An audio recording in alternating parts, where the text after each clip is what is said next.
বাংলাদেশে যে পর্যায়ে দাঁড়িয়ে আছি, দীর্ঘ 15 বছরের ফ্যাসিস্ট শাসনের পরে আমরা আজকে যে নতুন সরকার ব্যবস্থা তৈরি করেছি, সেখানে আমরা সীমান্ত হত্যার বিরুদ্ধে কিছু একটা হবে বলে আশা প্রকাশ করি। এখন সেই আশাটা কিভাবে বাস্তবায়ন হবে তার জন্য আমাদেরকে মনে হয় যে স্পষ্ট একটা রূপরেখা দাঁড় করানো দরকার। বাংলাদেশের সীমান্তে এই পর্যন্ত অন্তত পক্ষে গত 20 বছরে অন্তত পক্ষে 1000-এর উপরে লোক নিহত হয়েছে। এখন সংখ্যার পরিসংখ্যান নিয়ে আমাদের মূল আলাপটা হচ্ছে একটা হত্যাও যদি হয়ে থাকে সেটা কেন হবে। এখন এই হত্যার জন্য তারা যেই বিষয়টা দাঁড় করায় সেটা হচ্ছে চোরাচালান করতে গিয়ে আমাদের দেশের লোকেরা ওই দেশে ঢুকে, ওই দেশের লোকেরা আমাদের দেশে যায়। কিন্তু আমার মনে হয় যে সবসময় নিহত হলে কেন বাংলাদেশের লোকই নিহত হবে। বাংলাদেশের বিএসএফ শুধু বাংলাদেশের লোকদেরকে নির্বিচারে হত্যা করবে।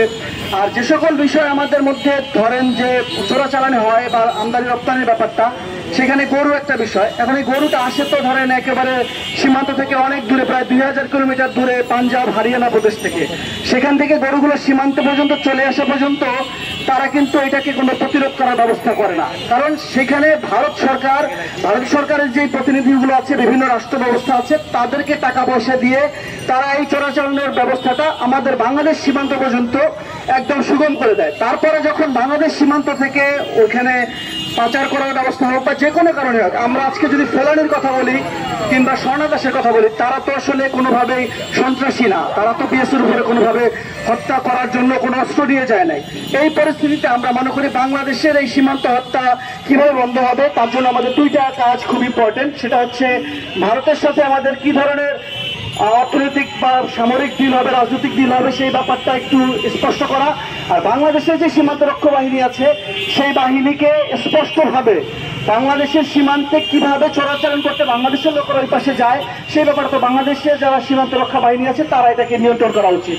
আমরা মনে করি বাংলাদেশের এই সীমান্ত হত্যা, বিশেষ করে ভারতের সাথে আমাদের যে সীমান্ত হত্যার মধ্যে আমরা আছি, সেটাকে প্রতিরোধ করার জন্য আমাদের ছাত্র জনতাকে বাংলাদেশের যে প্রশাসনিক কাঠামো এবং সীমান্তের জন্য যারা বিডিআর বাহিনী আছে বা বর্তমানে যেটাকে আমরা সীমান্ত রক্ষা বাহিনী বলি, তারা যদি তাদের সাথে বসে এবং তাদের উচ্চতর পর্যায়ের সাথে বসে আমাদের এই সিদ্ধান্ত নেওয়া উচিত যে বাংলাদেশ সীমান্ত রক্ষার জন্য আমরা আমাদের এই হত্যার বিরুদ্ধে কিভাবে ভূমিকা রাখতে পারি। এই বলে আমি আমার বক্তব্য শেষ করছি। ধন্যবাদ সবাইকে।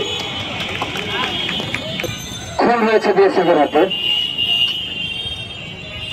এটা আমরা আমাদের মতো যারা বর্ডারের কাছাকাছি জন্মেছি আমরা জানি এই জিনিসটা কতটা ভয়াবহ। এবং আমাদের গণমাধ্যমগুলো এটা নিয়ে ধরেন শুধুমাত্র হত্যা কথা বলতেছিল যে 1400-1500 বা 2000-এর মতো হত্যাকাণ্ড হয়েছে। এর বাইরে বিএসএফরা রেপ করে, বিএসএফরা গুম করে, বিভিন্নভাবে আহত করে। আমাদের এইসবের জন্য সুস্পষ্ট স্ট্যাটিস্টিক্স যেন আমাদের সামনে আসে, এই ব্যাপারে আমাদের সরব হতে হবে। আমি আশা করবো বাংলাদেশের অন্তর্বর্তীকালীন সরকার এ ব্যাপারে পদক্ষেপ নেবে। বাংলাদেশের গণমাধ্যমগুলো এই ব্যাপারে আরো বেশি সোচ্চার হবে এইসব